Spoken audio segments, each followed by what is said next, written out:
అదేవిధంగా శాసన మండలిలో కూడా బలంగా నిరసన చెప్పి మీ ఈ కులగణన ఏదైతే ఉందో మీరిచ్చిన స్టేట్మెంట్ ఏదైతే ఉందో ఈరోజు ఆ కులగణన మీద ఇది పూర్తి తప్పుల తడక. ఈ కులగణన మీద మీరిచ్చిన స్టేట్మెంటు చిత్తు కాగితంతో సమానం. ఎందుకంటే రాష్ట్రంలోని బలహీన వర్గాల గొంతు కోసిన కాంగ్రెస్ పార్టీ కాంగ్రెస్ ప్రభుత్వం యొక్క దుర్మార్గమైన వైఖరిని రాష్ట్రంలోని ఏ బీసీ బిడ్డ కూడా ఒప్పుకుంటలేడని చెప్పి శాసనసభలో శాసన మండలిలోనే మా పార్టీ తరఫున ఇటు పెద్దలు మత్స్యనాచారి గారు కానీ అటు మా సోదరులు తలసాని గారు కానీ గట్టిగా ప్రభుత్వానికి డిమాండ్ చేసినాం, చెప్పినాం. ఇది తప్పుల తడక, ఇది శుద్ధ తప్పు. మీరు చేసింది తగ్గించి చూపెట్టి కావాలని మీరు మరి బలహీన వర్గాలను చిన్నగా చేసి చూపెట్టే ప్రయత్నం చేస్తున్నారు అని చెప్పి నిరసించడమే కాకుండా మేము డిమాండ్ చేసినాం.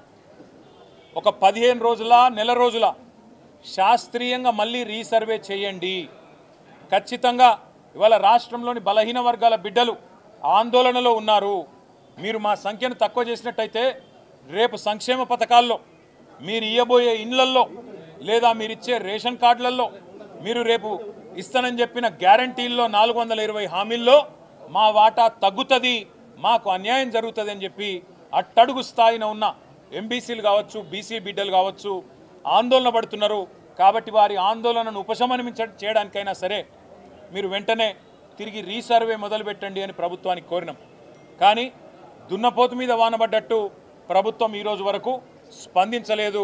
స్పందించకపోగా ఇంకా సిగ్గు లేకుండా ఉల్టా చోర్ కొత్వాల్ కూడా అంటే అన్నట్టు అసలు ఆనాడు జరిగిన సమగ్ర కుటుంబ సర్వే మీదనే అనుమానాలు లేవనెత్తే విధంగా ఇవాళ కాంగ్రెస్ ప్రభుత్వంలోని కొంతమంది పెద్దలు సమగ్ర కుటుంబ సర్వేనే తప్పు అన్నట్టుగా మాట్లాడుతూ బీసీలను అవమానిస్తూ ఉన్నారు. అది మాత్రమే కాకుండా కామారెడ్డిలో ఆనాడు పెద్దలు కర్ణాటక ముఖ్యమంత్రి సిద్ధరామయ్య గారిని ఆహ్వానించి ముఖ్య అతిథిగా రాష్ట్రంలోని బలహీన వర్గాల ఓట్ల కోసం బీసీ డిక్లరేషన్ పేరిట ఆనాడు కాంగ్రెస్ పార్టీ పెద్ద ఎత్తున వాగ్దానాలు గుప్పించింది. ఒకటి కాదు, రెండు కాదు, 42% రిజర్వేషన్లు ఖచ్చితంగా స్థానిక సంస్థల్లో అమలు చేస్తామని చెప్పింది కాంగ్రెస్ ప్రభుత్వం, కాంగ్రెస్ పార్టీ. అట్లాగే 42% రిజర్వేషన్లతో పాటు ఈ రాష్ట్రంలో రాబోయే 5 ఏళ్లలో 1,00,000 కోట్ల బడ్జెట్ పెడతాం బీసీలకని చెప్పింది Congress party. BC sub plan తీసుకొస్తాం అని చెప్పి సిద్ధరామయ్య గారు నోటెంబడ చెప్పింది కాంగ్రెస్ పార్టీ. అదేవిధంగా ప్రభుత్వ కాంట్రాక్టులలో ప్రభుత్వ ప్రొక్యూర్మెంట్లో 42% బీసీలకే ఇస్తామని చెప్పింది కాంగ్రెస్ పార్టీ. ఇవాళ సంవత్సర కాలం దాటిపోయి 14 నెలలు దాటి 15వ నెలలో ప్రభుత్వం పడింది. మరి 15 నెలల్లో కనీసం 15 పైసలు కూడా మీరు చెప్పిన బీసీ డిక్లరేషన్ కోసం కేటాయించిన పాపాన పోలేదు. 16 కార్పొరేషన్లు కొత్తగా బీసీ కులాల కోసం ఏర్పాటు చేసి ఒక్కొక్క కార్పొరేషన్కు 50 కోట్ల బడ్జెటు అని డైలాగులు కొట్టిండ్రు.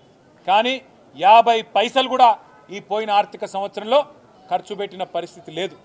ఈ అన్ని విషయాలు ఇవాళ తెలంగాణ రాష్ట్రంలో ఉండే బలహీన వర్గాల ప్రజల ఆందోళనను దృష్టిలో పెట్టుకొని బీఆర్ఎస్ పార్టీ యొక్క బీసీ సెల్ అధ్యక్షులు పెద్దలు ముషీరాబాద్ ఎమ్మెల్యే ముఠా గోపాల్ గారి అధ్యక్షతన ఇవాళ ఒక విస్తృత స్థాయి సమావేశం జరిగింది. అందులో చాలా విషయాలు చర్చకు రావడం జరిగింది.